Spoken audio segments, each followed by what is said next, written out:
बेटा देखिए, एक मोटिवेशन होता है कि मैं आपको कुछ लाइनें बोलूं, चंद लाइनें, और उससे मैं आपको खड़ा कर दूं और ये बोलूं अब भाई आप तो ताकत भर गई। वो मोटिवेशन नहीं होता। वो जितना जल्दी कोई चीज हमारे रगों में बसती है उतनी जल्दी निकलती है।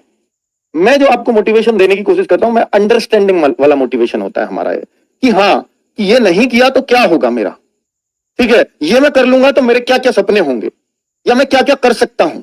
ये अंडरस्टैंडिंग वाला मोटिवेशन है, ये दिल में बसता है और ये बातें याद रहती हैं, दिमाग में छप जाते हैं, लाइनें याद नहीं रहती बच्चों। तो आपसे बस यही कहूंगा कि आप इतना ध्यान कर लीजिए कि भाई अगर आपके पास ये नौकरी जिसके लिए हम तैयारी कर रहे हैं, अगर ये नहीं मिली तो आपके पास ऑप्शन क्या है दूसरा, बताइए। पिताजी के साथ दुकान खोल लूंगा, या पिताजी के साथ जैसे वो मजदूरी कर रहे हैं मैं भी कर लूंगा, या पिताजी जैसे खेती करते हैं मैं भी कर लूंगा, मेरी जिंदगी उसमें कट जाएगी। सोचिए ना। या वो गार्ड की नौकरी करते हैं तो मैं भी गार्ड की नौकरी कर लूंगा। बेटा सोच के देखो, क्या पिताजी वो चाहेंगे जो काम वो कर रहे हैं इस तरह के जो मैंने गिनवाए हैं कि आप भी वही करें? एक भी पिताजी नहीं चाहता। वो चाहता नहीं, ये मेरी तो कट गई लाइफ, मैं अपने बच्चे की ऐसी नहीं कटने दूंगा।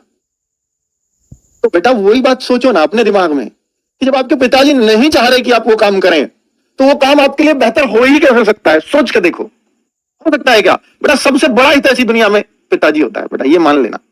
सबसे बड़ा हितैषी गुरु भी नहीं है। गुरु पढ़ा सकता है, पढ़ाने के प्रति हो सकता है, लेकिन हितैषी नहीं आपका। वो बच्चों का हितैषी हो सकता है, सबका कंबाइंड गुरु तो, लेकिन पिताजी सिर्फ आपका हितैषी होंगे बेटा, ठीक है? तो उनकी बात तो जरूर आपको माननी है। अगर वो कह रहे हैं कि बेटा नौकरी की तैयारी कर लो, यहां कुछ नहीं रखा, तो वास्तव में कुछ नहीं रखा, फिर जिंदगी भर आपको सिर्फ पछताने की कुछ नहीं रहेगा। आपके पास रिसोर्सेज भी है, आपके पास बुक भी है, आपके पास बेटा RWA भी है।